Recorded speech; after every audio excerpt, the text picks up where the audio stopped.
Би Нацаг Дорж гэдэг хүний дээрээсээ 2 дахь хүүхдийн байгаа юм. Октоудаас бол нэгдэх нь. Тэгээ манай аав ээж хоёулаа эдийн засагч, манай ээжийг Цэрэн Лам гэдэг. Тэгээд ээж аав хоёр маань эдийн засгийн дээд сургууль төгсөөд аав маань болохоор эвлийн товроонд ажиллаж ирсэн. Тэгээд дараа нь биднийг баг байхад эвлийн товроонд нарийн бичгийн дарга хийж байлаа. Ээж маань болохоор худалдааны конторын дарга гэх мэт тийм худалдааны талын ажил хийж ирсэн. За би өөрийгөө бол ээжээсээ бид нар тавуулаа. Тэгтээ бид нар ер нь бол би долуулаа хүүхдүүд гэж ярих туртай.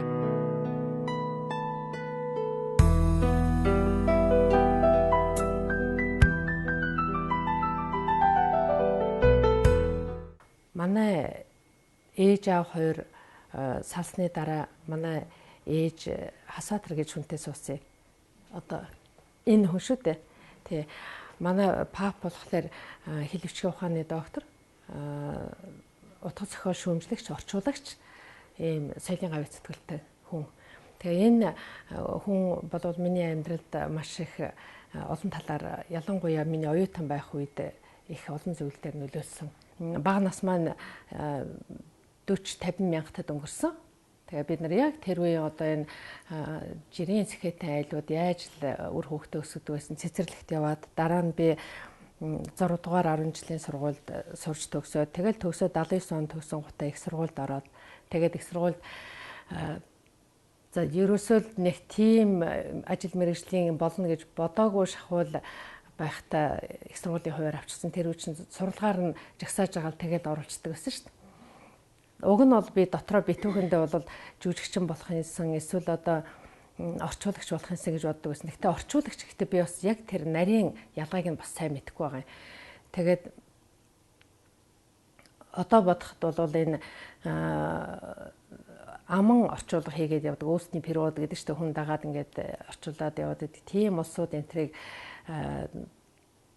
их айтах юм уу гэж боддог байсан юм шиг байгаа юм. Тэгэл хүүхэд байсан болохоор чинь нэг гой алчуур зангидчихсан гой янз бүрийн хэлээр яриад тэгэл бие авч явж байгаа нэг их гоё штэ тэр улсууд чинь. Тэгэл бас хажуугаар тэр өнгөрөхлөөр нэг гоё үнэртэй. Тэгээд тэр ихч нарыг хараад би боддогс ямар гоё юм бэ энэ хэл устай улсууд тэгэл гадаа дотоод явал ийм л гоё байдаг юм байна да гэж боддог байсан. Тэгээд намайг яг хуваар авах гээд байж хахад манай наах сах очив. Тэгээд наах цах маань намайг дагуулж ороо. Тэгэл миний сурлагын хуваар ингээд өсөн чи их сургуулийн одоо ер нь дотоодын сургуулийн гадаадын хуваар дуусаад яг дотоодын бүх сургууль эхэлж ирсэн. Тэгээд их сургуулийн орчуулагчаа ингээд шинэ анги байна гэ. Тэгээд тэрэнд ороод их сургуульд сурах болсон та. Тэгтээ миний тэр бага байхдаа нууцхан мөрөөддөг байсан. Тэгтээ би чинь одоо би жүжигчин болмоор байна гэж хүн хэлэх юм бол энэ одоо ямар том санаатай Тэнгэрийн санаатай хүн бэ гэж бодсон шүү дээ. Энэ хүүхэд одоо арай л өөртөө агцсан л юм мөрөөдж энэ гэж бодсон шүү дээ. Тэгээд ичээд би хүн амьтанд хэлдэггүй. Тэгтэл киног их шимтэж үздэг. Тэгэл дэлгэсэн дээр гарч байгаа тэр улсуудыг ингээд бүр нүд завчихгүй харна. Хэлж байгаа үг юм хүмүүдийн тэр ер нь л миний үеийн тэр хүүхдүүд тийм байсан ба кино маань ч их чанартай сайхан байлаа. Хүний сэтгэл тоногсон. Киног бид нар нэг удаа үздэг байлаа ш. Нэг төгрөгийн киног бид нар ч нэг төгрөг бол ээж аав өгнө штэ тэр үеийн цэхэднүүд чинь нэг 700 800 орчим төгрөгнөөс дээш цалин авч байгаа юм чинь. Тэгэл би нэг киног бол 2 3 үзэн таалагдсан киногоо. Тэгэл хүүхдийн ба баримтат кино театр гэж байлаа. Одоо энэ уран зургийн галерейн урт талд. Тэгээд хамгийн уртлын суудал дээр суухлаад нүүрэн дээр нөгөө том дэлгэц чинь жирэлзэл гараад нь шүү дээ. Баа бэгөө бүр амаа хахад нөгөө кино үзсэн. Тэгээд тэр дэлгэцэн дээр гарч байгаа улсууд бол надад бол өстой Тэнгэрийн амьтчил санагддаг байсан. Их сургуульд ороод эхний жилээ сураад хавар нь болж исэн чинь киноныхаа ирсэн. Сургууль дээр өстой санамсаргүй манай их сургуулийн чинь хичээл тархлын чинь зүгээр хонь хурга нийлж байгаа шүүхтөө шаагилдаад ер нь гэхдээ тэр чинь тэр үедээ бол их сайхан шүү дээ. Тэгэл гаднаа бид нар чинь гадны коридортой ангиасаа гарч ирчээл шуугилдаал өлгөөрийн тэнд их хүнтэй болохоор нь жоохон хүлээгээл зогсож исэн чил хаалган госон чил яг тэр төв хаалгаар ингээл нөгөө сэлэм төгөмд ээж бадам гарууга нөгөө аман хур киноны бас нөгөө актер аваа болдог шүү дээ. Бадам гарууга ирж. Тэгэл бид нар чи бие биенийгээ нудраад тэр хараа нөгөө киноны жүжигч ирж гэл Тэгэл бүгдээрээ л ер нь хүүхдүүд бүгд зэрэг бадамгаар гуруулан анхаарал нээж бас нөгөө цэрэнд орж байгаа явсан санагдт юм а. Тэгсэн чинь хэсэг тэргээр ингээл эргэлдээл ингээл харж яснаа бид нар л чиглээд байсан. Бид нар шатан дээр зогсчихсон учраас арай илүү содон харагдсан байж магадгүй. Тэгэл ирээл бидний дунд юм хүм яриад та нар айлангуу гэл нэг жүжигчин хүн болохоор бүр баймгаар аргагүй бид нар чи таньд юм шиг яриа шүү дээ. Бид нар тэгэхээр нөгөө би бол ерөөсө нөгөө дэлгэцс гэдэг юм дээрээс хүн жүжигчдийг харж байсан болохоос тэр тэнгэртэй байгаа усууд бууж ирээд надтай амьдаар ингээд уулзаад нүрийн би харна гэж боо ерөөсө төсөөлж байгаа. Бөөр ингээд хараад нөгөө дуурж байгаа ярьж байгаа гэн бүр гайхаад дагуулад хараад тэгсэн чинь гинт чи хэн гэдгөө чамаа хэн гэдгийг ингээд тэгж байна. Тэгэл нэрээ хэлээд яасан чи юуны ангив чи дуулдгүй бүжгэлдэггүй зөндөө юм асуусан. Би ч бүр бантаад нөгөө угаасаа ч нэг өчргөө дуулж хурдаад байдаг юм чинь. Тэгэл үгүй л гэдээсэн. Тэгсэн чинь уцсны дугаар авчаавал гэрээ уцс. Тэгээд тэрний дараа би хэд хоног бас их уцаа хүлээсэн. Битүүхэн чагнаал тэр үеийн хүүхдүүд чинь даруухан штэ. Би хүлээгээд энэ уц дугуул ингээрээ тэгээр ихгүй ч дотроо л бодоод за ээж аваад ингээд намайг байгаа үед хэлээр байхгүй бол эргээд яриа тэргээд хэлтгэл байгаа гэж бодоод тэгээд битүүхэнд ингээд нөгөө уцныхаа тэр хаваар нэгсгээд эргэлдээл энэ байж байгаа үед тэгээд залахгүй л байгаа гэсэн. Залахгүй л байгаа гэсэн. Тэгээд нэг 4-5 насны дараа ээж нэг өдөр хичээлээс ирсэн чинь киноныхын чамайг хүрээд иргэжлээ гэдэг. Эхнийхээ юундаа тэнцсэн гинэ гэл. Тэгэл дараагийнхт нь ороод ингэдсэн. Гэхдээ тэр их бүрдийн домог кинон дээр орсон, сорилд орсон усуд бол их гоё хүүхнүүд байсан. Одоо тэр үеийн Сэвжид гоон одоо энэ ардын дүүжгийн чуулгын бүжигчд гэдэг чинь ерөөсө зорцсон юм шиг сайхан биетэй, хөөхөн, жигтгэн нуруутай, дэгжин гэж ихтэй нөгөө гадаа дотоод явдаг тийм хүүхнүүд байдаг штэ. Тэгээ би нөгөө 7-тай сургуульд орсон болоод 1-р курсэд төгсөж байхдаа дөнгөж 18-нд хүрчээсэн. Дөнгөж 5 сард хүрчээл байжсэн. Тэгээд яг тэр үедээ тэр киноныхонтой таарсан. Тэгээд тийм гоё юм юу ч байхгүй. Тэгээд нөгөө ихч нарыг чи харгалтай бүрстэй ичээд тэгээ нөгөө сорилд орох гээд ингээд тэр тавцан дээр гарган засчихсан нөгөө текрас тайзан дээр чин гаргаад ингээд нөгөө дошгоо харчин их гоё ингээд ямсар ах чи юу их гоё хүн штэ. Тэгээд нөгөө дошгоо харыг чинь гоё өмсгөл юм хүмүүс өмсчихсэн ингээл галзгар сахал махланд ингээл ирүүлзээ. Тэгээ би гэдэг чинь нэг цаазын татсан дээр гарах гэж байгаа юм шиг л. Тэгээд нөгөө октоодын чинь дууж байгаа л за их сургуулийн баццэг гэж хэлээл ахаа намайг дараад ахаа намайг энэ их чинь дараа гэж хоошоо ухраад яасан гэл би одоохондоо болоогүй. Тэгээ нөгөөдөл чинь бодох тэр үгээ цэжлэгүй гэж бодоод намайг өршөөгөл жоохон хоошлуулаад тэгээд эдгэсэн бэлээ. Тэгээд хэд хэдэн юунд ороод тэгээ яг би арай дүү байсан болохоор миний нас бас яасан баг. Энэ бол миний амьдралыг урлаг руу эргүүлсэн маш азтай бөгөөд маш чухал ийм мөч байсан. Яг би бодохдоо найруулагч нар бас заримдаа ингэдэг гэдэг л дээ. Одоо огт киноны биш хүн заримдаа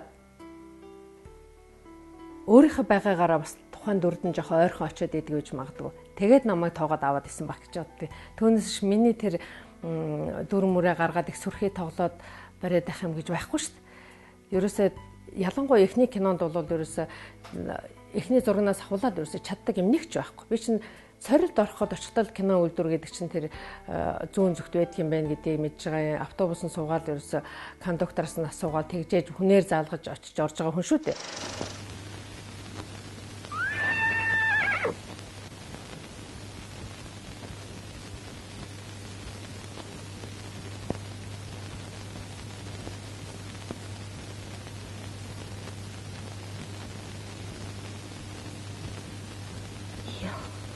Тэнгэрашгүй цэлмэг.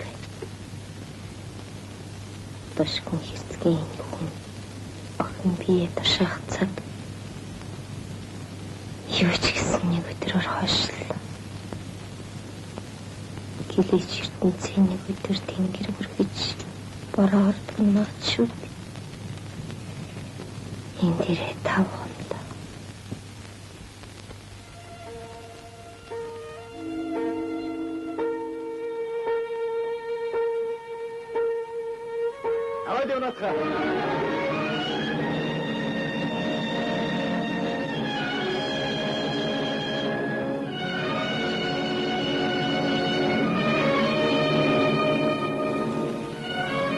байгааг нь битээ халаарай.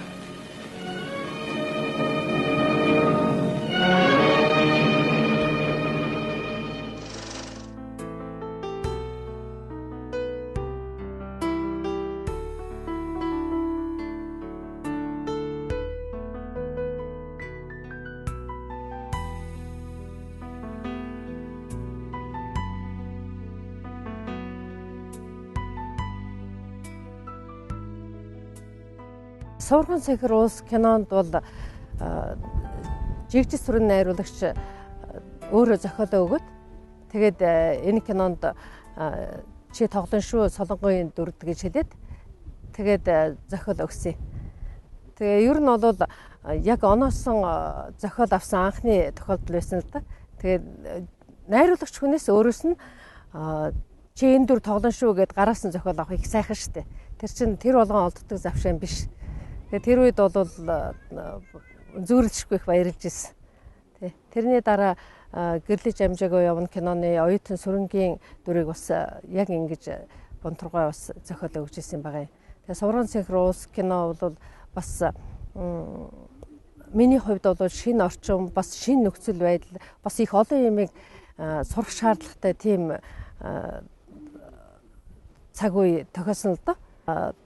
Өдрийнх нь таргийг хувааж идэл, хоолыг яг хувааж идэл цэргүүчийг тэгж амьдарч ирсэн. Застав дээр, Сүмбрийн отряд дээр Дорнод аймагт их гоё байсан да. Энэ бол ерөөсөө яг л эд 20 насны маань дурсамж тэр чигээр л үлдсэн тийм кино байгаа юм.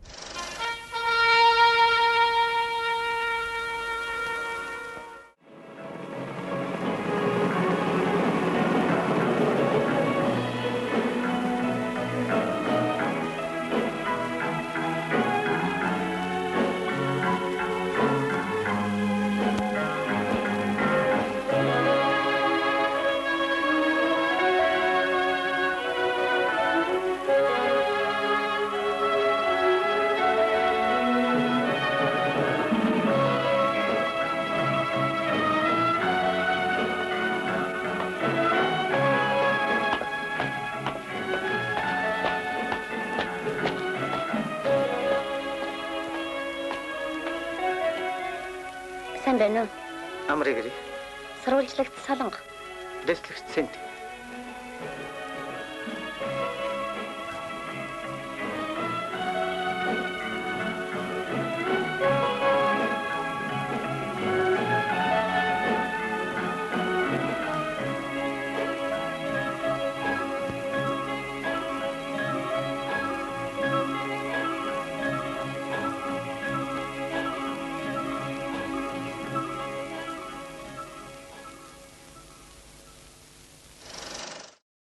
Нэг онд бунтар найруулагч надад гэрлэж амжаагүй явна киноны зохиолыг өгсөн. Тэгээд чи энэ киноны оюутан сүрэнгийн дүр тоглон шүү гэж хэлээд зохиол өгсөн.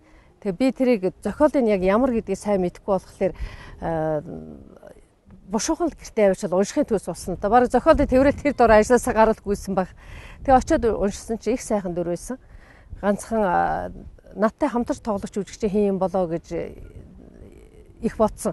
Тэрэнд их тааж ядчихсан. Тэгээд маргааш нэрээд бунтар найруулагчаас асуусан чинь хүрлээж жүжигчин гэж хэлсэн. Тэгээд хүрлээж жүжигчин чинь тэр үед анхны алхам кино тоглочихсон. Ер нь бол үзэгчдэд их танил болчихсон. Би тэр киног үзээд жохон хүүхэд их догдолж тэр киног үзчихсэн болохоор их сүрдэжсэн. Тэгээд ядаж хамгийн ихний зураг авалт маань богооны их давчхан купен дотор бит хоёрын өөдөөдөөсөө хараад ярьдаг төгсөлийн хэсэг байсан. Дурлалын хэсэг. Тэгээ тэр их халуухан байсан та.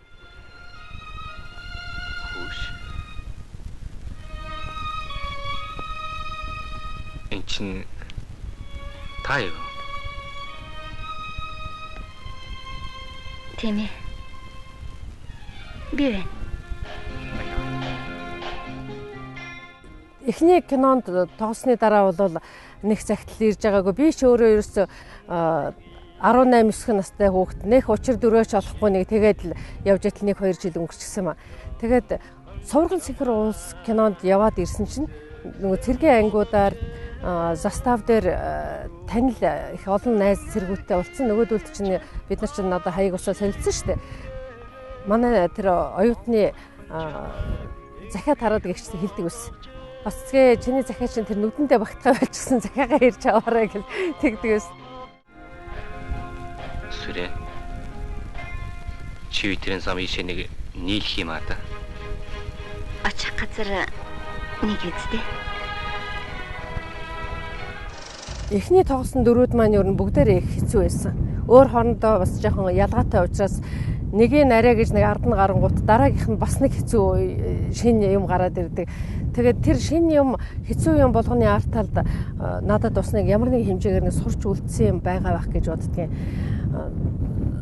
Ер нь их бүрдийн домог кино бол хамгийн хэцүү байсан гэж болно.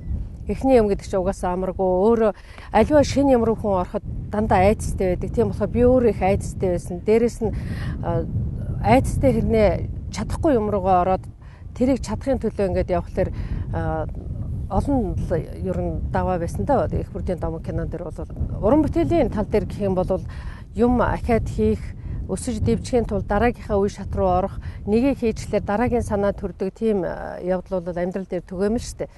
Тэр утгаараа бол яг уран бүтээлийг дараагийнх руу ахих, дараагийн шат руу шилжих ийм хүсэл байдаг л да.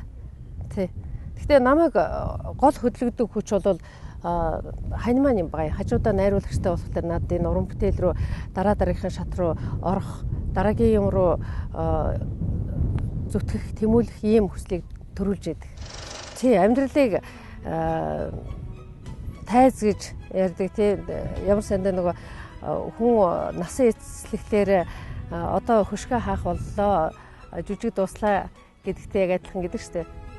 Хүн хайраас төрсөн учраас бусдад хайр инэрл үзүүлж явах юм бол яг юм голдролоороо явж яана л гэж бодоод байт юм л да. Тэгэхээр сайхан сэтгэл гэдэг бол бас л нэг бусдад хайртай хүнээс л гарч байгаа тэр л эрч энерги гэж бодоод байгаа юм л да. Уран бүтээлч байна гэдэг бол их аз гэж би боддгийн. Би төгслөөч гэсэн миний уран бүтээл амьдсаар байх болно. Хэрвээ уран бүтээл маань сайн болсон байх юм бол тийм болохоор би өөрийгөө их азтай гэж боддог. Энэ заяанд төрснөөр дэлгэцийн урлаг гэдэг бол хэрвээ би яг зураг авахулж яхад ямар нэгэн алдаа гарах юм бол тэр чигээр үлдчихдэг. Тэгсэн хэрнээ хамгийн уртудаа настай байдаг. А хүмүүст хамгийн их хүртээлтэй түгээмэл урлаг бол кино гэж боддгийг. 1979 онд би их сургуулиа төгссөн. Тэгээд их сургуулиа төгсөөд Тойрох хуц гэдэг кинонд тоглох болсон юм л да. Тэр бол Сэлэнг сүрэн найруулагчийн кино байсан. Тэгээд Сэлэнг сүрэн найруулагчийн кинонд тоглохоор болоод тэгээд миний хуваарлагдсан газараас киноных ирж намайг чөлөөлж авах гэж байхгүй кинонд. Тэгсэн чинь Дорж Холомгой тэр үед манай уран сайхны зөвлөлийн дарга байсан. Тэгээд Дорж Холомгой урлагийн гавьяа зүтгэлт нөгөө тунгалаг тамир энтрийг хийдэг найруулагч шүү дээ. Тэгээд Дорж Холомгой кино үйлдвэрт чамайг авбал чи ирэх үү гэдгсэн. Тэгээд би ч дуртай байлгүй яах вэ? Намайг тэгээд тоож авдаг юм бол тэгээд кино үйлдвэрт орохоор болоод би чинь зөвөр жигтэйхэн дуртай наргагүй нөгөө ажилдаа бүр явхаа байлаад тэгээд ерөөсөө кино үйлдвэр дээр ирээл нөгөө киноныхоо бэлтгэл ажилд ороод тэгсэн чинь зургийн дарга Гомсронгой тэр киноны зургийн даргаар ажиллаж байсан. Бас урлагийн гавьяа зүтгэлтэн манай киноны их сайхан зургийн дарга байт юм л да. Байсан.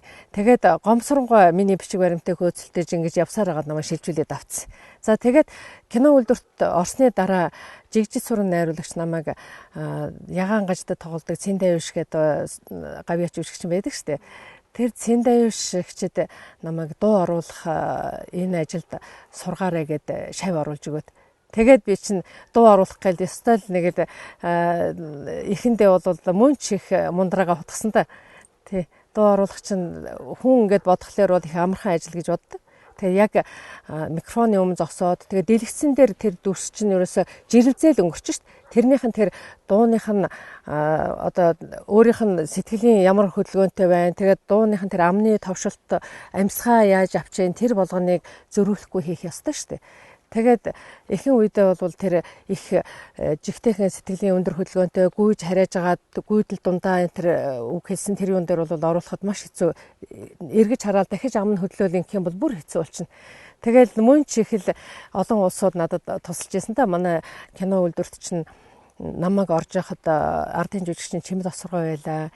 Гавьяач жүжигчин Дамдан Базаргой, ардын жүжигчин Дагир Анцгой, Элбэг сайхан, за Цэмбэлма гавьяач жүжигчин Цэн Даюш, Карма маань нэсэн Карма надаас 1 жилийн өмнө нэрчгсэн байсан. Тэгэхээр Осоргой надтай яг намайг орж яхад Осоргой тэтгэвртэй гарч таарсан гавьяач жүжигчин. За Бадам Горгой бас яг тэтгэвртэй гарч таарсан. За ер нь олон бидээ дараа нь Орсныхаа дараах жилээс нь уран сайхны кинонуудаа бас л тоглосон л да. Ер нь кино үйлдвэрт байх хугацаанд бол ерөнхийдөө би энэ жүжигчний эрдэм гэж арт урд талдаа хуучин бол хүүхэд байхдаа ер нь өнгөцгөн хараад байна шүү дээ. Дэлгэцэн дээр гарах тэр өнгөн талаас хараад байдаг. Гэтэл арт талд ямар их нөр хөдөлмөр, ямар их хөлс хүч, ямар их одоо арийнхаа амьдралыг орхиод тэрэн рүү чиглэсэн бүхий л одоо өөрийнхөө өгч чадах сэтгэл зүрх өөртөө байгаа хүч энерги тэр болгоныг зориулж ижил энэ дэлгэц тайзны урлагч нь хүнд бас өгөөж өгдөг юм байна гэдгийг мэдэрч ингэж л байсан та.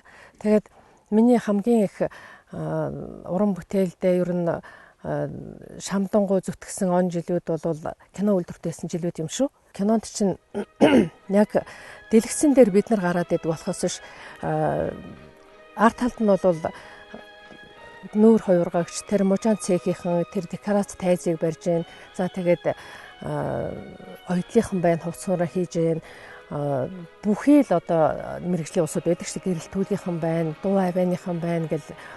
Тэгэхээр арт талд бол ерөөсө бүтэн үйлдвэрлэл явж байдаг. Манай кино үйлдвэр чинь 5-6 объекттай 500-аад ажилчинтай сталин нийчгэлсэн нөгөө төм түжигнэж бомбожгэлсэн тийм сайхан газар байлаа шүү дээ.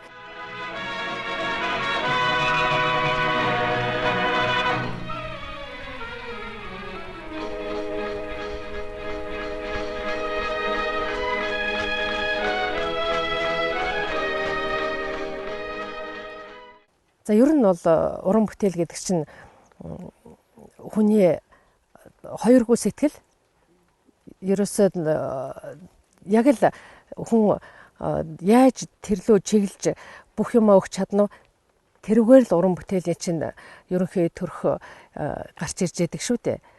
Хүн хоёр доод байх юм эсвэл яг уран бүтээлийг чин сэтгэлээсээ хийгээгүй сэтгэл нь хөглөгдөөгүй тэрэн рүү яг зүтгэе гэсэн тийм хандлага чиг нь гараагүй байх юм бол уран бүтээл бас их амжилттай болдгоо л дээ. Тэ хүнээс их сэтгэл зүрх шаарддаг одоо амьтаа гэх юм уу та тийм зүйл юм байгаа юм. Тийм ч учраас одоо жишээлбэл хөгжмийн зохиолч ялгаагүй, жүжигчид ч ялгаагүй, найруулагч ч ялгаагүй 30-40-од уран бүтээл хийсэн байлаа гэхэд тэрэн дотроос 3-4 ч юм уу олонд хөрч ингэж алдаршиж тэр хүнийг нэрийг мөнхөлж чадах юм бол тэр хүн одоо урлагт өөрийнхөө хэргийг гаргажээ гэж үздэг. Ер нь уран бүтээл гэдэг бол тухайн цаг үеийн тусгалыг бас ямар нэгэн хэмжээгээр агуулсан байдаг штэ. Тийм болохоор тийм ч учраас бас тэр цаг үеийнхаа гэрч болж үлддэг. Уран сайхны кино ч гэсэн ялгаа байхгүй. Одоо эдэлж хэрглэж байгаа юм тэр цаг үе, машин, техник, орчин, хүмүүсийн хувцсны бүр мод загвараас хүртэл тэр нь чинь огт өөр байдаг шүү дээ. Тийм болохоор урд нь байсан тэр уран бүтээл одоо бидний үед залууд байсан уран бүтээл одооныхоос ингээд төсөөр байх нь аргагүй. Зөвхөн одоо техник энэ хүмүүсийн сэтгхүүн шинжилэлт өөрчлөлтөөс гадна цаг үе гэдэг маань угаасаа биднийг дандаа хувьсгаж идэг. Тийм болохоор уран бүтээл бас өөр байхаас аргагүй. Хүмүүсийн нүдэн дээр явж ил байна гэдэг бол өөрөө ямар нэгэн алдаа гарах эрхгүй л болж байгаа хэрэг л дээ. Тэгээ хүний хайр хүндлэлийг даана гэдэг бол хүн өөрөө их төгс төгөлдөр байхыг л хичээнэ гэсэн үг шүү дээ. Тийм болохоор хүний хүндлэл сайхан, тэр хүндлэл намайг улам сайн сайхан руу даллаж дуудаж, сайн сайхан руу залж байгаа л хэрэг шүү дээ. Бэрхшээлийн тухай ярих юм бол би баг хоноо үнж ярина. Ягаад гэвэл би ч нөөрэ 75 онд их сургуулийн хичээлийн завсарлагнаар хичээл тараал тэгэл коридороос л одоо киноны уран бүтээлчтэй учирсан юм шүү дээ. Тэгээд киноны би их сонирхолтой сайн үзэгч байсан. Тэгээд яг киноны уран бүтээлчээр ингээд ороод анхныхаа кинонд тоглоо. Тэгээд дараагийн кинод гэдэг ингээд бол нэг кино арай гэж дуусхлаар дараагийн кинон дээр нь дахиад нэг шинэ мэдэхгүй юм гардаг. Тэгэхээр би одоо эцэс төгсгөлгүй их сургууль руу хөл тавьсан гэдгээ ухаарсан л да. Бэрхшээлийн хувьд бол зөндөө олон бэрхшээл байна. Их бүрдийн домог дээр бол ерөөсөө бүх юм мэдхгүй чадахгүй юм болгоно хүнд их хэцүү байдаг шин. Уран бүтээл гэдэг бол ер нь уран бүтээлч хүнд өөрсөнд нь тэр аливаа хүний дурлсан мэрэгжил гэдэг бол өөрт нь аз жаргал байдаг. Тийм болохоор хүн аз жаргал амсаад хансан гэж дуулсан уу гэдэгтээ яг агаар нэг сонсогдож байна.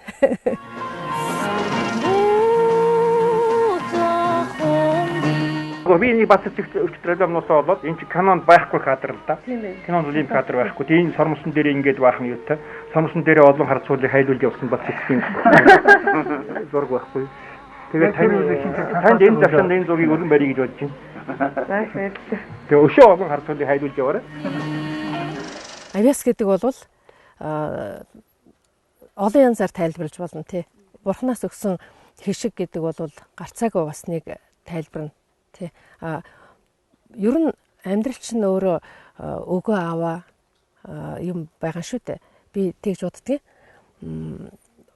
Бид нарт одоо ингээд залуунаас энэ эрч хүч гоо үзэсгэлэн ч юм уу одоо энэ бүхнийг амьдралыг хүртэл өөрийн бэлгэлчээд буцаагаад авдаг штэ. Тийм болохоор амьдрал бол нэг өсөндөө биднэрт өгсөн одоо бас нэг хишиг байж болох бүхэл юмын бурхан өгч арын хаалгацтай л адилхан.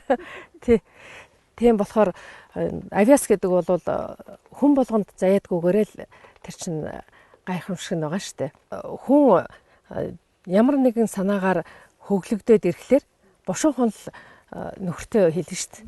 Нэг ингэж бодогдоод байна гэл. Унтчихсэн чамайг очид дуудаал. Тэгээд нэг юм бодогдоод байна. Чи босоод ирдээ сэрж хаад нэг сайн харалтай сонстой гэл. Тэгээд хоёулаа ярина. Яг угаасаа ийм зүйл манай гэр бүл тохиолдож ирсэн. Надад маш их таалагдсан. Тэгээ хоёулаа үүр цайтал хоёулаа тэр киноныхоо тухай яриад тэгээд хоёулаа хий гэж шийдсэн тий. Тэгээд хоёулаа бушуухан шиг би тэгэл өглөө компьютер асаагаал тэгэл хилүүлээл нөгөөтийн шивсэн.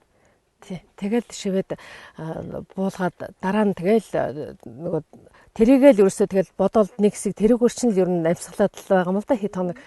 Тэгээд бодхолэр чинь нэг жоохон юм шигтгэжмээ санаанд орно. Хүний өөрийнх нь их догдолж ээж битсэн юм хүмүүсийг бас их догдлуулдаг гэж би боддог. Тэг хүний сэтгэлд яаж их хүчтэй орж ирсэн тэр эрч энерги нь хадгалаастай чигээр үзэгчдэд хүрдэг ч байж магадгүй.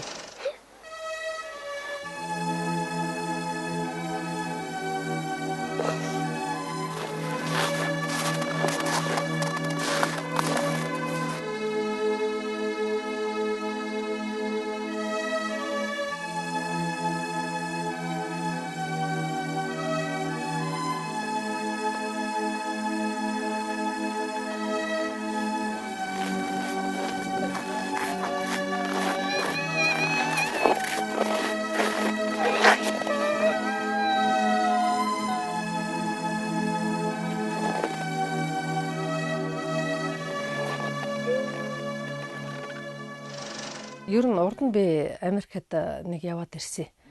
Тэгээд яг зүгээр аялчаал хүрээд ирсэн. Эргэж явна гэж бас нэг товлоогүй бодоогүй байсан. Тэгээд хүүхдүүдээ яг дээд сургуульд орох одоо энэ ахлах ангиа төгсөх ийм шатанд ирэхээр нь ярьсан юм л да. Одоо та нар юунд сурмаар байна? Ямар чиглэлээр сурмаар байна гэд. Тэгсэн чинь юу яа Америк руу явж сурвал зүгээр юм уу гэж бодож байна гэд. Тэгэл тэр үед Бээжин, Малайз, Сингапур гэдэг юм одоо тэгэл хүүхдүүдийн сонирхдаг газруудыг хэдүүлээ ярьсан юм л да. Тэгээд англи хэлийг яг тэнд нь очиж сурвал дээр байх гэж бодож байна. Тэр тийшээ аваад явж болох уу гэдгсэн. Тэгэл аавтай зүглэл яриад хэдүүлээ. Тэгэл Америк руу явахаар болсон. Тэр бол 2005 он. Тэгээ ихэнх үедээ бол би их тэгж хүсдэг байсан. юм гудч хидээд нэг сайхан хүлээж игээд хэвтгийнсэн. Тэгээл энэ хөх тэнгэрийг ингээл нэг ширтээд нэг хэсэг хэвтгийнсэн үйл хөвхийг харахынс ингээд заримдаа бодно л доо. Тэгээд дараа нь аянда ерөнхийдөө тэр орчиндөө дасаал ингээд ирдэг. Бас нэг өгүүлэгдэжсэн юм бол манай Монголын энэ ой хөвч гэдэг бол энэ гол горих гэдэг бол харьцуулашгүй тийм сайхан үнэртэй дуу авиатай байдаг. Тэр шууд тэр гол горихны хоржигнох чимээ, тэр хөвд, тэр хөл дооронд ингээл бамбалцж байгаа хөвд, тэр үнэр гэдэг бол содон гэдэг. Машка маань очоод нэг Америкийн уран бүтээлчтэй холбогдоод Файнтон гэдэг кинонд ажилласан. Тэгээ би тэрэн дээр зургийн талбай дээр нэг сонирвчрахаж очдөг байсан. Тэгээд зургийн талбай дээр очихлоор над бол Америкт киноны зураг авалт ямар шүү явагдсан бэ гэдгийг харах их чухал байсан л та. Тэгээд заримдаа би дагаад очиод болох уу гэхээр болно гэдэг. Тэгээд тэр талбай дээр очиж би Америкчууд юм кино группээ яаж зохион байгуулдгийг, доторх бүрэлдэхүүн нь юу ямар байдгийг гэдгийг мэдж авсан. Бас зураг авах зөвшөөрлийг хаанаас яаж авдаг юм бэ? Тэр нь ямар үн өртөгтэй ингээд одоо тэр бид нар өөрснөө студитэй учраас тэр дотоод зохион байгуулалт их чухал шүү дээ. Америкт байгаа улсуудыг тэгж одоо өтлөөд ирсэн хойно энд ирэх гэлээч гэдэг юм эсвэл эх орноо орхиод явлаа шиг юм бүр ингээд хурцуулгаад ярихаараа уурхагч гэдэг юм уу те их тэгж яхих хэрэггүй тэр улсуудын ч нар талд бас нэг хүүхдийн сургуулийн зардал нэг ээж аавын амьдрал нэг тэтгэвртэй байгаа хүний хоол хүнс байрныхын төлбөр ч юм уу ийм явж идэг. Тийм болохоор улс орондоо л тэд нар хэрэгтэй юм хийх гэж ардаа байгаа. Нөгөө монгол хүний сайхан сэтгэлээр бас л ардаа ачаа өрөөд тэд нар тэнд зүтгэж яваа шүү дээ. Элэг зүрхэндээ эх орноо маш их халуунаар тээж явдаг. Эргэж ирэндээ гэж маш их хоног өдрийг тоолж суудаг. Тийм болохоор тэр улсуудыг би бодохдоо бол хүн эх орондоо байж хата одоо нөгөө элэг зүрхнээс уяатай гэдэг ерөөсөө нутагтаа байхдаа тоохгүй л явж илээ гэд нэг нэвтрүүлгэнд орсон хүүхэн ярьж ирсэн. Тэгэл Америкт очивол элэг зүрхнээс уяатай гэл эхлэн гутна ингээд нулимс гойччихдаг. Тэр бол ерөөсөө хамгийн товчор бол Америкт байгаа монголчуудын бүр чин сэтгэлийн үнэн үг. Тэгээ нэг хүүхэн бас хэлж ирсэн. Би одоо нутагтаа очих юм бол буян тухай дээр сөгдөж сууж байгаа шороогийн нүсэд охин ч нэрлэе гэж хэлнэ гэд. Тэгж би сандаг гэд мэлэртлээ уйлжсэн. Тэгээ би тэрнийг сонсчод би дагаад уйлаад тэгээ бичлэгээ зогсоож ирсэн. Нөгөө хүний өөрийнх нь тэгж их догдолчихсон, тэгж их хүсч хүлээсэн агшныг хуваалцсан гэдэг чинь бас их амаргүй байсан л да. Эх орноо санана гэдэг бол хүн аз жаргалынхаа нэг хэсгийг өгүүлжээ л гэсэн үг. Хүний сэтгэлд өөрийн мэдлгүүгээр ингээд хоногшоод дотор нь их том орон зай эзэлчихсэн тийм зүйлийг хүн холдсон хойно л мэддэг. Дэрэгдэн байж хата хүн мэдэрдэг. Ер нь бид нар байгаа юм бол яг гүйцэд үнэлдэг шүү дээ. Байхгүй болонгот нь байсныхын тэр үнцнийг ойлгож эхэлдэг. Тийм болохоор эх орон гэдэг бол одоо жишээлбэл бидний сэтгэлд байдаг зүйлүүдийг зөөрлүүлээд ингээд хооронд нь жишээд үсэх юм бол тэр чинь хамгийн том юм шүү дээ. Хэдүүлээ монголчууд нийлээл одоо жишээлбэл нэгнийх нь номны баяр болох юм уу эсвэл төрсөн өдөр ч юм уу эсвэл одоо хандивын янз бүрийн үдшилэг юм зохиогддог. Битэрийн хувьд бол одоо энэ тэнэгээр очиж сурвалжлах бичлэг хийх тийм ажиллаар монголчуудтай их холбогддог байсан. Тэгэл тэр үеэр л хэдүүлээ чинь ярина штэ бас. Бусдтайгаа суугаад монгол хүнтэйгээ уулзаад суугаад ярина гэдэг чинь жигтэйхэн сайхан штэ. Харийн нутагт баасан живэх хэмээх монгол айл голом том бадрааж төр түмэндээ өрх нэмлээ. Тэр удаж ирж нутгаар. За ер нь юу яана одоо нэг жил гарны дараа би мастер хангалаад дуусчих юм. Одоо нэг жил гарах гэж байна. Тэгээд дараа нь нэг жил юм уу 2 жил ажиллана л та мэрэгчлээ. Тэгэл ер нь харин шүү дээ. Хамгийн анх одоо би Монголын тал нутаг гэдэг дуу надад их таалагдчихсэн. Тэгээ шаргуугаас өөрөөс нь очиод би зөвшөөрлийг авсан. Тэгээ шаргууга намайг дуулахыг зөвшөөрөөд тэгээ би клипийг хийлгэсэн. Манай үзэгчдэд зориулаад одоо энэ сайхан дуунаас нэг хэсгийг аялаад өгөхгүй юу? Дүүжүү алсаас ирээд дүүрэн амьсгаа авахад эмээ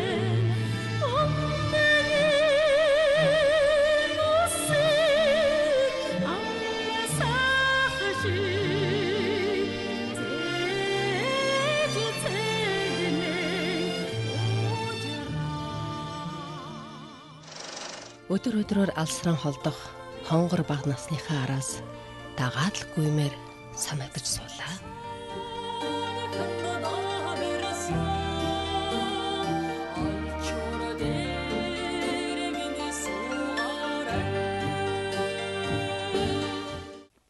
Байгуулж бий болгож чадсан өнөөдрийнх амжилтыг бүх юм нь үнэлдэг л байх хэрэгтэй. Тэр байтугай хүн өөрөө өөрийнхөө би тим юмараа би бусдаас илүү би тим юм чадна. Би ингээд эрүүл бүх эрхтэн бүрэн бүтэн ингээд ийм байж байгаадаа би бас азтай юм а гэж бусдад тэрнээс өөр зөндөө улсууд байгаа гэдэг жишиж хаяа бас бодож явахгүй бид нар ч их мартамхай шүү дээ. Хүн гэдэг чинь боломж дандаа гарч ирдэг гэж би боддгийн. Бид нар боломжийг хажуугаар өнгөрөөчдөг учраас заримдаа их хаяа гарч ирээд байгаа юм шиг санагддаг баг. Би ингээд бодглохлоор надад тийм боломж байсан байж тээ гэж боддгийн. Эргээл ингээд заримдаа би өглөө эртсэрдэг л дээ. Тэгээд эртсэрчээд байж хат надад их сайхан санаа орж ирдэг. Заримдаа би юмнуудаа ингээд эргээгээд нүдэндээ кино шиг хардаг. Залуудаа би тэгжсэн тэр кинонд явахад тэгжсэн гэх. Хүний хэлсэн үгийг би өөрийнхөө ичим хийгээс бүргээсээ болоод их олон сайхан саналуудыг хажуугаар өнгөрөөж исэн.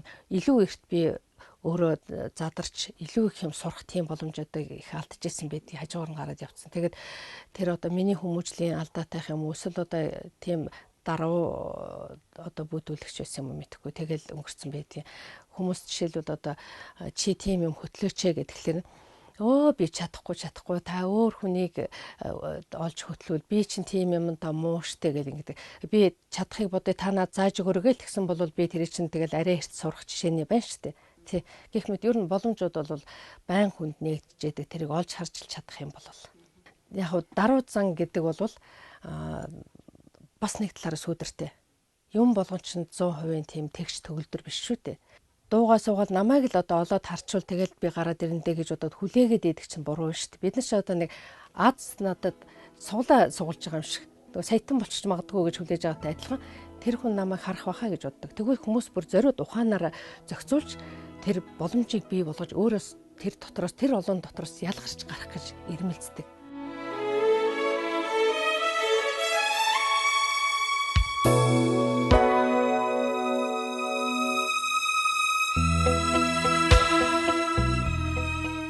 Эмэгтэй хүн болгоно л мэдээж гоо сайхан байхыг л хүсдэг штеп. Тэгтээ гоо сайхны талаар жаахан бас мэдхтэй байх хэрэгтэй юм билий. Би өөрөө бас энэ талаар залуу байхдаа сайн мэддэггүй байсан л да. Тэгээд хожим ингээл амьдрал дээр бусдаас найз нөхдөсөө сонин хэвлэлээс интернетээс гэл ингээд уншиж хахад хамгийн гол юм бол хүний амьдралын зөв хэвшил юм байлээ. Гоо сайхан байхын үндэс бол за бас дасгал хөдөлгөөн мэдээж их хэрэгтэй. Бид нар өөрөө амьдрал чинь хөдөлгөөн юм болохоор бид нар суугаад л машиндаа суугаад компьютерийн өмнө суугаад ингээ хөдөлгөөн жоохон хязгаартай болчихлоор жин нэмэх гээд байдаг. Тэгээд аль болох бас их дуртай юмаа гэж чихэр жимс элдвээ юм бас их идэхгүй шиг давс одоо чихэр элсэн чихэр ч юм уу тийм юмнуудаа жоохон хязгаартай бодож идчихэмэр юм шиг л. Би тэгээд энэ дээр яг суурлаад нэг үг би өөрөө зөвөр боддгийм л да.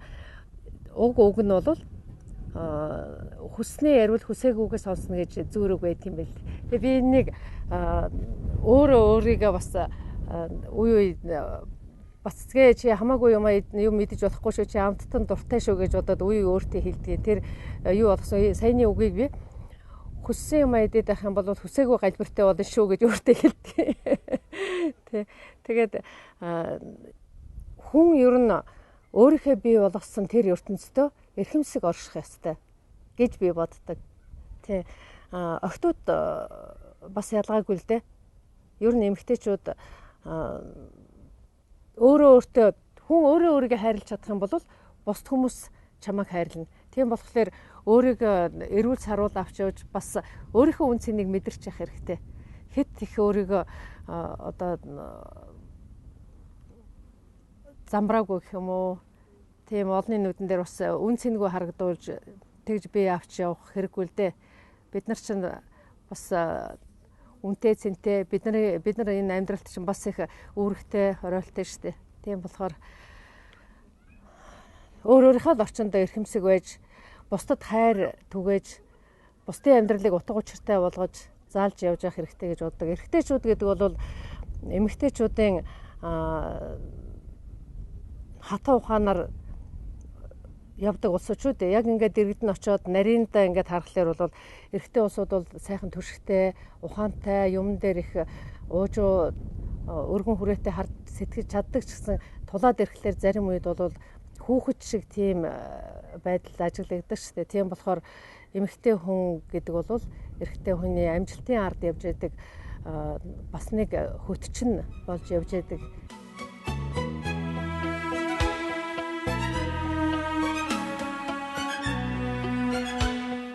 Энэ сайхан байгальд тэгэл ийм өндөр өрсөн дунд ингээд суухлаар надад хүүхэд насны толгойтын зүүн салаагийн зуслан их санаанд ордё. Манай аав эвлийн тууранд ажиллажсэн л та бид нэг жоохон багт. Тэгэл өдөр эднэр чи ажилдаа явдаг. Тэгэл бид хэд ч нэг энэ илгээрээ татсан ийм өндөр өрсөн дунд зөвлөг өвсөж яраад гүйлдээд нуугдаал тэгэл доошгоо нэг сайртай газар тогтоон густай ус ингээ боочсон. Холын усыг бооцсон. Тэгэл тэнд очиж усан шумбдаг. Тэгээд нэг томоогой сагалгаар нарстай. Тэрний ороолоос ингээ булаг урсдаг. Их сайхан тийм онгон байгальтай байсан л да тэр үед одоогийнх шиг олон айл байгаагүй. Тэгээд тэнд өнгөрүүлсэн миний хүүхэд нас тэр хэдэн жилийн зуны удирал надад сэтгэлд их хадаатай байдгийн. Тэгээд би дөрөвч нь өөрснөө их тэрсгэн байсан л да. Тэгээ оройны ажилчдын машин чинь нэг 6 хүлээд ирнэ. Тэгэл тэрийг чинь тосоол амдаалгүй нээж аавга миний аав тэр үед нарийн бичгийн дарга байсан болохоор нэг унаа өндөг байсан. Тэгэл аавхаа тэргийн гараад ирэхлээр учиргүй өөдөөс нь тосжгүйгээл. Тэгээ яг хоо тэгэл намайг жоохон бахад би нэг 10 жил байхдаа гар бөмбөгийн секцэнд шохороход орчихсон. Тэгсэн чинь тэгээд нэг 2-3 удаа секцэнд явчаал байжсэн чинь аавдаа хэлсэн сонирхолол би гар бөмбөгийн секцэнд орцсон гэл тэгсэн чинь аав миний хөө тэр секцнээс гар гэдэг чинь дугуйлангаас. Яагаад гэсэн чинь эмэгтэй хүүхдийн гар бяцарчдгийг штэ гэл миний хөө гараа үзүүлдэ гэл тэгсэн. Тэгээ би гараа ингээл үзүүлсэн чинь миний хөө аавыгаа дуурайсан ийм урт хуруутай юм чинь гараа бяцраад ингэвэл эрэгтэй хүн шиг бүдүү нэг том гартай болчих واخтай гэл. Тэгээд тийхгүй гэдгсэн чинь миний хөө ширээний теннис тоглолт аав нь зааж өгье гэд. Тэгээ би ширээний теннис сураад тэр гар бөмбөгнөөсөө гарч ирсэн. Тэгээ одоо ингээ бодглохлоор би аавдаа бас их баярлдаг.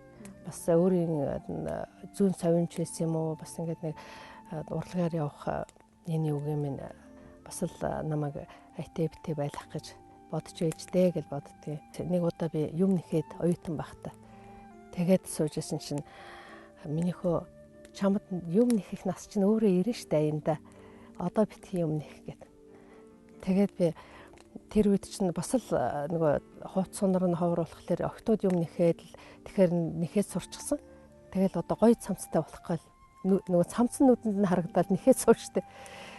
Тэгээд заримдаа ингээл шалмал ачих гал ингээд явахлаар энэгээр бити арчуулаа юу хөө одоо кино минь тоглолт юм бас жүжигчин гарчиж магадгүй юу хөө тэрний хооронд тэр нөгөө киноныхоо сонир сэтгүүлгээ тэр үе советский экран фильм би их авдаг байсан.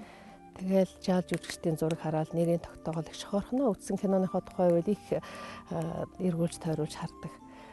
Тэгэл намайг шалмал энэ төр угаалгах хэрэггүйгээд намайг нэг цаг гаргаж өгдөг. Сан ялангуяа үгүй болцсон хүн чинь их яадаг шүү дээ. Ийм юм их асуух юм бол хоолой зангир шүү. Хоолой зангир нь тэгээд одоо нөгөө бичиж байгаа юм чинь тасрна шүү дээ. Тэгээд гал асаад ингээ од төгсөн байвал бүр хэцүү.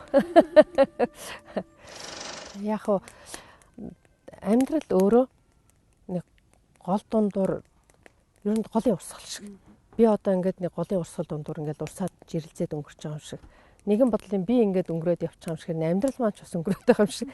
Тий. Ер нь голын урсгалтай дүүсэж болно. Жишиж болно. Тэр цаг хугацаа, тэр хурам, тэр мөч болгон бол давтагддаг юм шүү дээ. Би заримдаа ингээд өөрийнхөө санааг би яг зөв гэж бодсон үедээ би их өөрийнхөө зүтгэдэг л дээ. Тэгэхээр тэр бол мэдээж хүнд зөрүүд харагдаж байгаа шүү дээ. Гэхдээ би өөрийнхөө зөвгээд бодсон үед тэгжил таардیں۔ Тэгэхээр би өөрийгөө голын урсгал сөрж гин гэж боддог. Би ч одоо голын урсгал сөрөөд байндаа баццгээ гэж боддог. Манай хуурай авийн Алексей Плешевийн мөртүүдээс орчуулсан их онцтой тийм мөртүүд байдیں۔ Орчуулгыг бол үнэхээр гайхалтай шахацсан бяцлаг шиг тэгж орчуулж хийсэн. Би тэрийг хэлжгээ. Өөрөө өөртөөгөө өрөөл бусадтай өрсөлдөн тэмцэлцээр байтал өрөвдөлтэй нэг нас чинь өнгөрөхдөө л өнгөрнө гэж. Хэрвээ хүн нэг жоохон өөртөө өөрийгөө нэг ялаад хүнд ууч сэтгэл үзүүлж чадах юм бол өөрөө өөртөө бас их том боломж нээж байгаа гэж бодоод байгаа юм. Би бол ингэж хэлэхдээ ухаарад байгаа. Гэхдээ хийхдээ бас яг тэгж чадахгүй л юм л да. Нөгөө уучлуулж байгаа хүндээ бол тэр чинь маш их хүнтэй зүйл. А өөртөө бол тэр хүн уучлах сэтгэл гаргахын тулд өөрөө өөрийгөө ялаад нэг жаахан юмыг даваад харчихл хэрэгтэй юм шиг байгаа. Бид нар ингээд бодглохлоор энэ муу цайлыг одоо даварчин шиг гэдэг юм уу? Эсвэл одоо энэ нэг ч зөндөөл уучлалтай шиг гэдэг юм уу? Эсвэл за би ч бас өөрийнхөө үнцнийг харуулах хэрэгтэй шиг гэдэг юм уу? Тэг ер нь хүн өөрөө өөрийнхөө талаас их бодож шийдэхлээр жоохон доголдолтой болчиход байгаа шиг байгаа юм. Бид нар чинь би ч өөрөө нөгөө нүүдэлчин Монголын өөр хүүхэд залгамж халаа болооч тэр миний амьдрал чинь бас их нүүдэлчин маягаар явсан шүү дээ.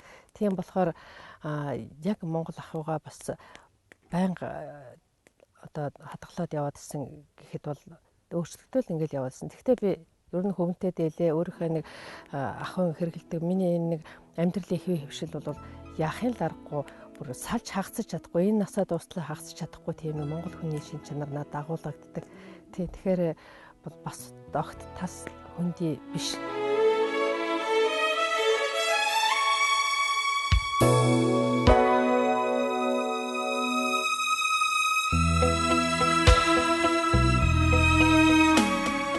Тэгээ бид нар зах зээлийн шилжилтийн үеэр циркийн зүүн талд нэг байшин бариулт. Машка өөр нэг зоригтой шүү дээ. Тэгээд хоёулаа компани байгуулъя гэдэг компани байгуулчихж байгаа. Тэгээд дараа нь ерөөсөө одоо газар аваад нэг аятайхан шиг юм барья. Урлаг соёлынхан дотор тийм хүмүүс ороод гараад ахаар тийм хувийн юу ерөөсөө байхгүй. Хоёулаа нэг аятайхан байгуулъя гэдэг. За гэд. Тэгэл тэр үчин кинон тоглох, дуу хийх, тэгэл ер нь урлагийнхаа л ажлаас өөр юм хийж байгаагүй хоёр хүн чинь гэнтэл одоо тэр барилга байшин, тэгэл тэр газрын зөвшөөрөл гэж хаагуур явж ямар ч юм авдгийн, тэгээ тэр кадастрын зураг мураг, тэр байшин барилгын араам судгалт фундамент гэж юу ч мэдэхгүй шүү дээ ерөөсөө. Тэгэл барилгын инженер зураг төсөл гаргах, тэгэл тэр төсөв мөсөв энтрийн хийлэх энтрэгэд огт мэдэхгүй. Тэгэл мэдэхгүй юмдаа нэг хавц сувчлаад гараад өглөө. Тэгэл гарч яваад хоёулаа ч нөгөө цахилгаан шугам сүлжээ, дулааных, тэгэл одоо энэ бүхэл ус сууг энтэр гэл газруудаас ч нэг 10 хэдэн газраас зөвшөөрөл авдаг. Тэгэл тэрийг сайн заалгаж аваад нэг л их хавц суучсан хүн 2 жил явсан шүү дээ. Тэгээ болоогоо завсар нь тэр хавцаа суугчилж явж байгаад нэг чирээн дээрээ чулуучаад нөгөө байшингийнхаа барьж байгаа талбай дээр очино. Тэгээд өнөөдөр чинь тэчнээн литр цемент юу тэчнээн машин юу зурм гэрсэн үү, тийм блок гэрсэн үү, тийм шавар ирсэн үү гэдэл арматурын төмөр ирсэн үү гэдэл нэг баахан мэдэхгүй юмнуудаа мэддэг болчихсон. Сүүлдээ чинь нөгөө байшингаа бариад дууссан шин. Бараг нөгөө инженертэйгээ маргалддаг, ном хэлцдэг шахуу болох гэсэн шүү дээ. Айсан шүү дээ. Айсан. Яагаад вэ гэхээр байшин барилга гэдэг бол одоо хүн чинь ер нь гэртээ үнтэй тавилга авахтай ч юм унаамал авахтай ч гэсэн их бас эдлэгийг бас аятайхан шиг удаан унахаар юм авах юмсан гэж нэлээд нэхвэр хандаж шүү. Тэг чин байшин барилга гэдэг чинь одоо карманда бэлэн нэх мөнгөтэй усуд биш. Тэгээ бид хоёр чинь тэр үед 8 хийж ирсэн. Тэгээ ямар 8 хийж ирсэн бэ гэхээр одоо нөгөө барилгын материалын нэг хэдэн юм мухлаг юм да. Тэгээд өөрснөө Porsche юм павильон оруулаад ирчихсэн. Одоо энэ эдэр техникч, залуу техникчтэй ордон гэдгийг тэнд барьчихсан. Бас нэг хэд хэдэн газар нэг одоо жижигхэн дэлгүүр. Тэгээд тэндээ нөгөө барилгын материалуудаа том дэлгүүрүүд, том газруудад яа хэд хэдэн газар яг нөгөө байшин барилгад материалыг нийлүүлж исэн. Тэр бол бас хөөрхөн тийм санхүүжилттэй. Тэнд байхдаа одоо яг ер нь эхнээсээ багасаа урлаг руу ороод урлагт сэтгэлтэй болчихсон болохоор урлаг бол урлагт хүн болгон дуртай. Бид хоёрч их дуртай байсан. Гэхдээ урлаг авиастайд дуртай гэдэг шүү дээ. Хойлоо хийсэн. 2000 оны. Тэгээ эндээ яг Монголжин мини театр гэдээ бичсэн хоёлаа тэр байшингаа театр болгоно гэж ярьдаг байлаа л да.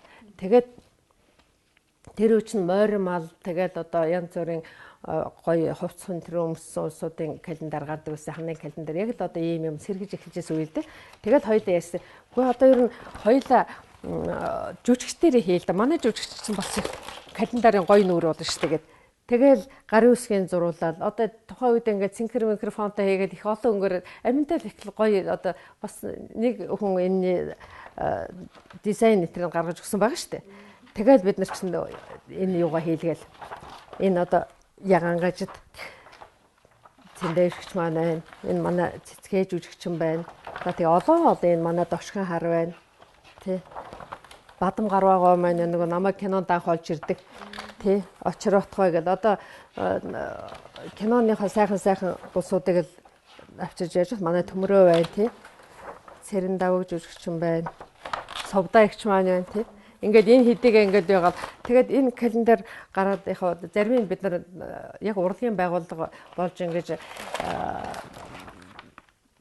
үйл ажиллагаа уран бүтээлний эхэлж байгаагийн хувьд бид нар бас хүмүүст бэлэглэж хүмүүстэй контакт тогтоох энэ төр бэлгэнд нэлээх явсан. Гэхдээ энэ их сайн борлогдсон шүү дээ. Бас хөөрхөн борлогдсон. Би тэр их ч олон хувийг хэвлүүлсэн. Тэгээд дараа нь би тэр хамгийн анхныхаа кино хийсэн. Зүүдэн дэрсэн хонгор хийжээ гэдэг киногоо хийгээл. Тэгээд тэр байшин дотор орчихсон байсан.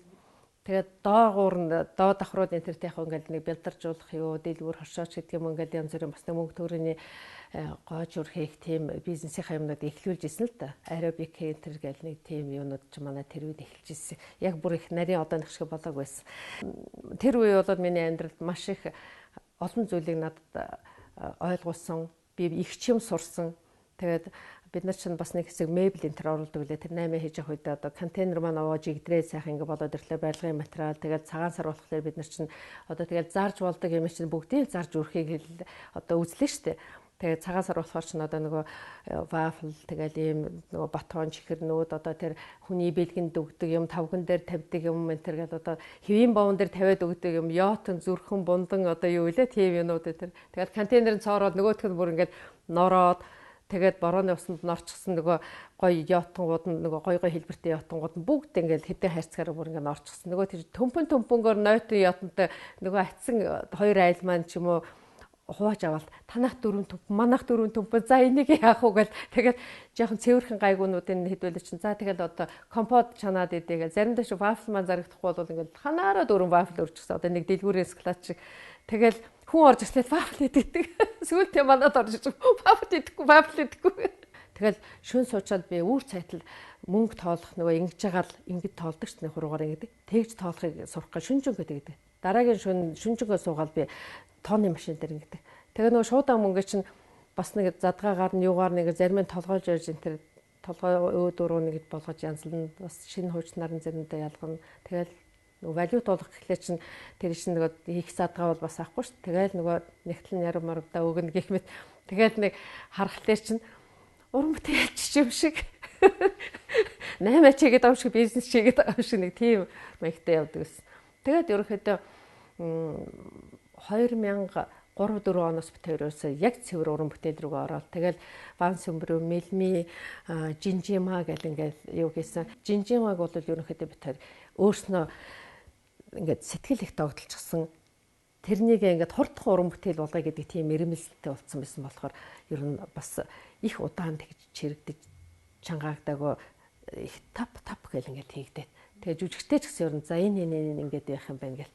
Тэгээд жүжигчд маань тэр үед бас ингээд завтай боломжтой байж тарал бид нар натур гараад зураг мурга аваад маш оператор бол ер нь энэ далинд хэлэхэд зураглаач хүн гэдэг бол бас их чухал байдаг. Би бол нөхрийнхээ авиасыг мэднэ. Нөхөр маань бас миний маш том уран бүтээлийн төшөг тулгуур миний одоо цэник шүү дээ. Намайг араас ингэж юмд хурцалж ирлэж түлхэж намайг ингэж хөглөж байдаг. Одоо та нар бол мэдэхгүй бидний үеийнхэн бол мэднэ. Тэр үед их бичдэг байсан. 163 сая төгрөг олчлоо гэл тэр үед чинь 100-аар тэг саяыг ярьдаг байлаа шүү дээ. Тэ 40 мөч гэл ярих юм бол баг л одоо 40 сая янз бүрийн дутагдлын тэр гаргасан хүн бол шууд шорно шүү дээ. Тэгээд 160 хэдээр нь олцсон гэхлээр чи одоо тэнцээ чинь энэ нөхөр ер нь хаанаас шумбтчихвол гэх бараг харав шүү дээ. Тэгээд их олон удаа татварын газараас шалгалт ирж исэн. Тэгэхдээ бид нар эргээ уран бүтээлч усууч угаасаа тийм их баяжиж хөлжихийн тийм хүсэл багтай юм шиг байгаа. Энэ одоо оюутан байх үед энэ үед энэ төр чинь бол би нэлийн урт төстэй байсан. Ингээ задгаа тавиад нэг энэ орчим байдаг байсан баг та. Тэгээд ер нь нөгөө байшин барилга болоод явсан шүү дээ. Тэр үед л жоохноор ингээл сөмөр тайсаргал ингээд дээшсээр гал ийм болсон баг шүү. Тэгээд ер нь ажил төрөл энэ төр ихтэй үчний урт ус тэгэл задгаа тавиад эсвэл одоо ингээд сүлжээд явахад бас арай нас цохимжиг болчихно. Тэгээд задгаа тавиад явж бүрч болохгүй. Тэгээд энэ чинь задгаа байхлаа чи уунна. Тэгэл ер нь айж байжудаа ус чинь багсаал богиносоол ингээл аль нь болоод явдаг юм шиг байгаа шүү дээ. Тэгсээр гад юм болчихсон. Одоо оюутан байлаа гэх чинь би одоо энэ лекцэн дээр суугаад л одоо жигтэйхэн дээд сургуулийн төгсчлөөдэй гэж хүн боддгоо шүү дээ. Яг тэрнтэй адилхан ерөөсө шатаар дүрээс дүрэнд киноноос кинонд 100хан нэг кино нэг юм гэл ингээд яадаг. Нөгөө тусал нээлж далаа цэн нээлж ээж гэдэг шиг яг тэгж явдаг болохоор бас тэр ингээд цохоход кино болгон бас хоёр нэмрээ оруулсан байдаг. Миний одоо өнөөдрийн нэг жаахан туршлага хуримтлуулж ингэж яхад бол нөлөөсөн байдаг. Нэг нь бүр ингээд цөм ингээд бүл цал гэдэг юм уу одоо тийм юу гэхэд бас хэцүү. Зүгээр суврагын синхруулс гэхэд бол одоо хүмүүс жинжимаач гэдэг юм уу те ингээд болохоор хүмүүс арай илүү онцолж цохоод идэг. Тэр үедээ тоглож явах үедээ ч юм уу эсвэл хийж явах үедээ найруулагч маань ч юм уу за энэ л одоо бүр ингээд 7-10 жилээр яриад ахаар бүр хөлийн цэргийн түүхэнд дахиад гарахааргүй кино боллоо гэж шинч мэдэхгүй штэ. Кино гэдэг бол их сайхан урлаг. Бүх урлагийн дотроос хамгийн чухал нь кино гэж би бүр дандаа боддог. Тэг кино болоод миний бүр зүрхэн тушаа оршдог. Тийм сайхан амьдралыг их яруулсадаг. Ер нь хүн хинч гэж нэртэй байлаа гэсэн тэр нэрийг сайхан болтол нь явах хэрэгтэй л гэж би боддог юм л да. Гэхдээ бас би хувь тавилан захирагч биш. Би усны урсгалыг ганцаараа сөрөгч тийм баатар биш.